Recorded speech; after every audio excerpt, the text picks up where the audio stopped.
Real Muthaphuckkin G's is a legendary diss track composed by the godfather of gangsta rap, Eazy-E, alongside fellow Compton natives, Dresta and BG Knocc. Serving as a response to Dr. Dre's hit with Dre Day and Everybody Celebrating, Real Muthaphuckkin G's was the boiling point of Eazy and Dre's feud. Eazy uses the song to question Dre's authenticity as a purveyor of the streets, and to emasculate and humiliate him while asserting his superiority. Real Muthaphuckkin G's demonstrates the deterioration in Eazy and Dre's relationship, which had slowly eroded following the dissolution of N.W.A. Eazy had founded the group in 1987, signing them to Ruthless Records, the label he co-founded alongside Jerry Heller. Eazy and Dre were instrumental to the success of the group's critically lauded debut album, Straight Outta Compton, a record documenting inner-city struggles candidly, courting admirers and controversy in equal measure. However, in the following years, financial squabbles ripped the group apart. Ice Cube was the first to depart, resulting in the group firing off a series of diss tracks, culminating in Cube's vehement and visceral response, "No Vaseline."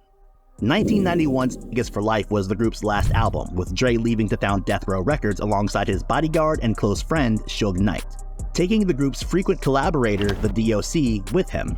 In his 2007 biography, Dre revealed that Heller and Eazy's business relationship pushed him into leaving the group. The split came when Jerry Heller got involved.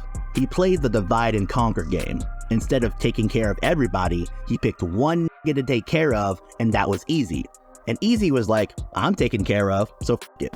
However, Dre was bound to his contract with Ruthless and found Eazy unwilling to let him go. A lot of mythology surrounds Dre's departure from Ruthless and Knight's involvement.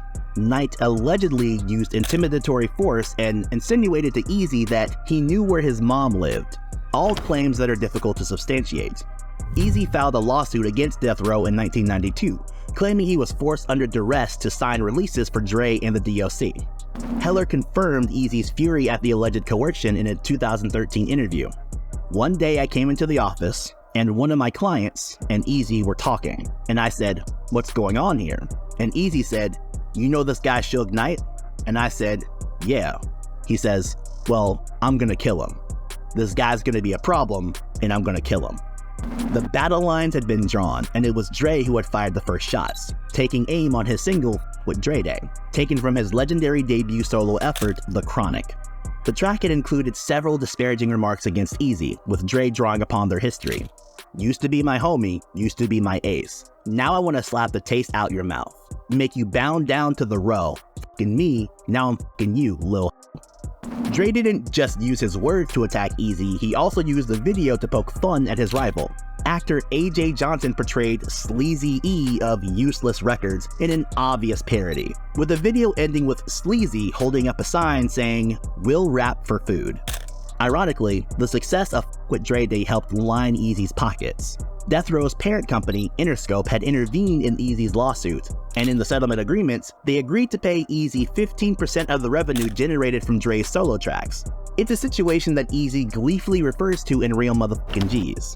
"Damn E, they tried to fade you on Dre Day, but Dre Day only meant Eazy's payday." Before With Dre Day landed, Eazy had planned to release a double album entitled Temporary Insanity. However, Eazy changed his approach to counter Dre, instead opting to release an EP, It's On, Dr. Dre, 187 Killa. Initially, It's On had been slated as the EP's lead single, but Eazy got wind of the two talented half-brothers in the area who rapped, Dresta and BG Knocc, both associated with the Nutty Block Compton Crips. Dresta, recently released from incarceration in a youth facility, had forged a considerable reputation as a rapper inside, and seeking to provide a menacing response to Dre, Eazy visited the brothers' house. Despite the personal nature of the track, Real Muthaphuckkin G's was primarily penned by Dresta, who channeled Eazy's stories about Dre into his words. Now, Knocc almost didn't feature on the track, having missed Eazy's initial visit, but having gained an opportunity, he revealed his verse was completely freestyled in an interview. Dresta wrote the concept, hook, and Eazy's verses. I wasn't even originally supposed to be on it. Eventually, Eazy gave me a shot and I spit out every rhyme I had for an hour straight. They said, "Try something else." I asked for some weed, and what wound up on wax was almost exactly what came out at that moment. Dresta and Knocc's hard-hitting bars were complemented by the track's pumping, funk-laced beats, borrowing heavily from the G-Funk sound Dre had pioneered on The Chronic. The track's producer, Rhythm D, crafted the backing track in one late night sitting, describing to Pitchfork how he wanted to take Dre's sound and toughen it up. I was trying to make hard-knocking hip-hop beats, but ones with bass lines that seemed like they were clowning Dr. Dre. I wanted it to be a sinister parody of Dre's sound. The primary concern of Real Muthaphuckkin G's was to disparage Dre and his associates, with the song's core message summed up in Eazy's emphatic exclamation in the first verse. Motherfuck Dre, motherfuck Snoop, motherfuck Death Row. Eazy's remarks leave no room for interpretation, immediately establishing the song's purpose and, more importantly, its targets. Eazy doesn't just want to threaten Dre though, he wants to degrade and humiliate him, and delves into Dre's past in a bid to emasculate him. All of a sudden, Dr. Dre is the G-Thang, but his own album covers he was a she-thang. Eazy, twisting Dre's words, refers to Dre's appearance on the cover of World Class Wreckin Crew's 1985 album, World Class, where he donned a glitzy sequined jacket. The image features recurrently in the track's video, and a photo of Dre in his Wreckin Crew era features in the EP album art, alongside some annotations implying Dre's femininity. Eazy emasculates Dre to pour scorn over the gangster persona he had cultivated on The Chronic, as he explained in an interview while shooting the video. Basically, it's talking about Dr. Dre for hollering that he's a real Compton City G. He's from the world-class Wreckin Crew, but he's got the whole world fooled like he's some hardcore gangster from the streets. But he ain't never stepped on no Compton concrete. It's a tactic Eazy employs later in the track, albeit more seriously, likely referencing Dre's assault on television host D. Barnes.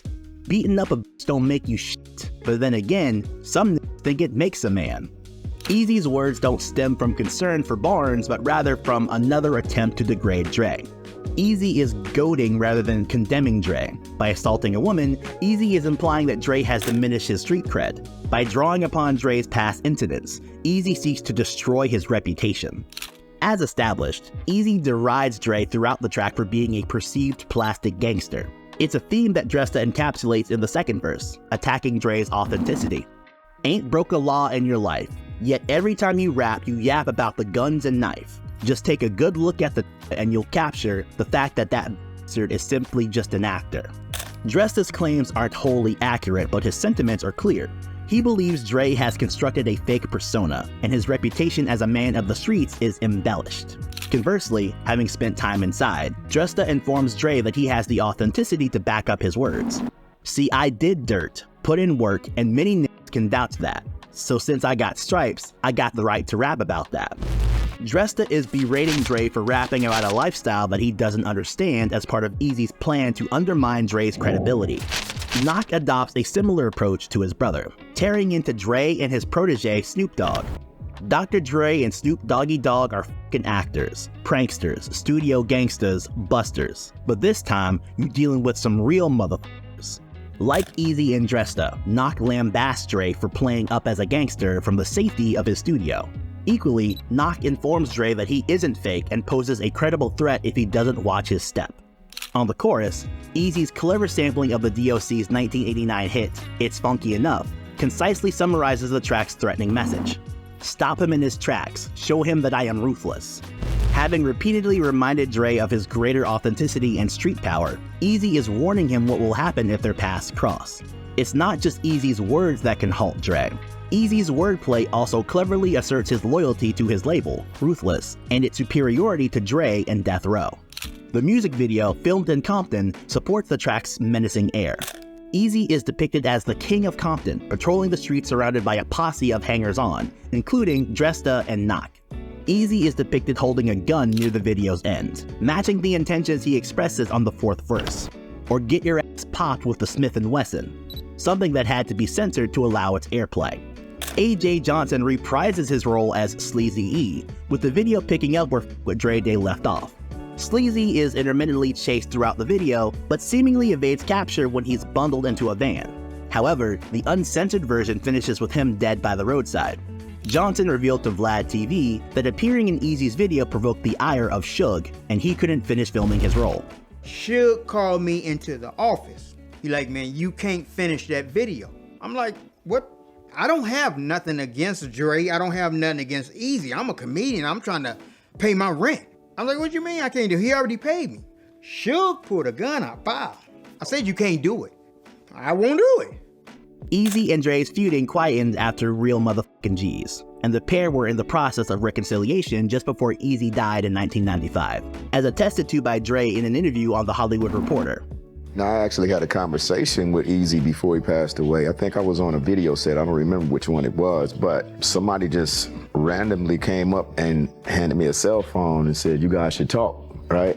So I got on the phone and it was Eric. And, you know, we started talking about the mistakes we had made in the past and, you know, potentially getting back together and making another record. And I was like, okay, I'm with it. And then what happened, happened. Despite lacking the venom of other notorious diss tracks like Tupac's Hit 'Em Up or Ice Cube's No Vaseline, Real Muthaphuckkin G's is a hugely important landmark and one of hip-hop's biggest feuds. Eazy's influence on hip-hop is immeasurable, and though it may not have reached the socially conscious heights of some of his previous work, for pure raw anger and authenticity, Real Muthaphuckkin G's carries a punch equal to anything in Eazy's discography.